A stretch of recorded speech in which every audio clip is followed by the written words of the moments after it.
বৃহস্পতিবার নদিয়ার কৃষ্ণনগরে প্রধানমন্ত্রী নরেন্দ্র মোদীজির জনসভার পর বিজেপি কর্মী সমর্থকদের মধ্যে নতুন উদ্দীপনা তৈরি হয়েছে। সেই উৎসাহকে সঙ্গে নিয়েই শুক্রবার বিশাল টোটো র্যালি করে ভোট প্রচারে নামলেন রানাঘাট উত্তর পশ্চিম বিধানসভার বিজেপি প্রার্থী পার্থ সারথী চট্টোপাধ্যায়। শুক্রবার সকালে কালীনারায়ণপুরের জয়পুর খেলার মাঠ থেকে এই বিশাল টোটো র্যালির সূচনা হয়। 4 চাকার সুসজ্জিত রথে চড়ে গোটা কালীনারায়ণপুর পঞ্চায়েত এলাকার বিভিন্ন গ্রামে ঘুরে প্রচার চালান প্রার্থী পার্থ সারথী চট্টোপাধ্যায়। সকাল থেকেই র্যালিতে ছিল উপচে পড়া ভিড়। জয় শ্রীরাম স্লোগানে মুখরিত হয়ে টোটো র্যালি একের পর এক গ্রামের মধ্য দিয়ে এগিয়ে যায়।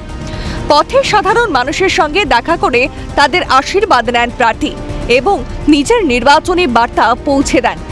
শুক্রবার এই র্যালি ছিল নজর কাড়া। প্রায় 100 থেকে 200টি টোটো এই শোভাযাত্রায় অংশ নেয় বলে দাবি বিজেপি নেতৃত্বের। তীব্র গরমকে উপেক্ষা করে প্রচারে কোনো খামতি রাখছেন না বিজেপি প্রার্থী। নির্বাচনের আর বেশি দেরি নেই, তাই শেষ মুহূর্তে নিজের বিধানসভা এলাকার প্রতিটি প্রান্তে পৌঁছে প্রচার জোরদার করতে ব্যস্ত রয়েছেন বিজেপি প্রার্থী পার্থ সারথী চট্টোপাধ্যায়। গতকালকে যশস্বী প্রধানমন্ত্রী নরেন্দ্র মোদীজি আমাদের জেলাতে এসেছিলেন, যেভাবে মানুষকে আশ্বাস দিয়েছেন, ভরসা দিয়েছেন, তার পরিপ্রেক্ষিতে মানুষের ঢল আজকে নেমে পড়েছে। এবং তার পাশাপাশি গতকালকে যে 152টা বিধানসভার আসনে নির্বাচন হয়ে গেছে, সেই নির্বাচনের মানুষ যেভাবে লাইন দিয়ে এসে ভোট দিয়েছে, এটা তো মোটামুটি প্রায় 40 বছর আগে এরকম দেখা যায়নি এই রাজ্যে। কাজেই মানুষ আরও বেশি উত্তেজিত এবং উদ্দীপনার মধ্যে দিয়ে মানুষের ঢল আজকে নেমে পড়েছে আমার বিধানসভা কেন্দ্রে। সরকার শুধু মানে গঠন করার সময়ের অপেক্ষা।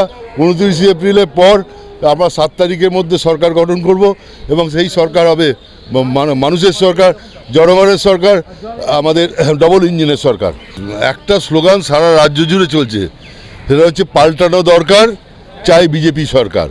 কারণ দীর্ঘদিন ধরে ভারতীয় জনতা পার্টির কার্যকর্তা থেকে শুরু করে এই রাজ্যের মানুষ নিপীড়িত হয়েছে, এই রাজ্যের মানুষ বঞ্চিত হয়েছে। বিভিন্ন যে কেন্দ্রীয় যোজনাগুলো, সেই যোজনা থেকে বঞ্চিত হয়েছে।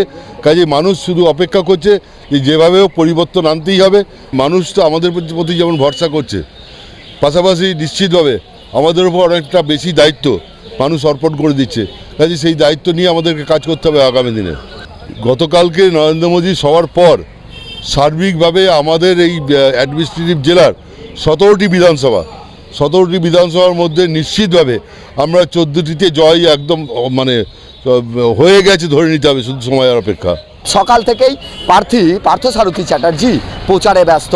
আগামী যে লড়াই, সেই লড়াই জয়ের নয়, ব্যবধানের লড়াইয়ে লড়ছেন। নদিয়া থেকে প্রসেনজিৎ বিশ্বাস, ক্যালকাটা নিউজ।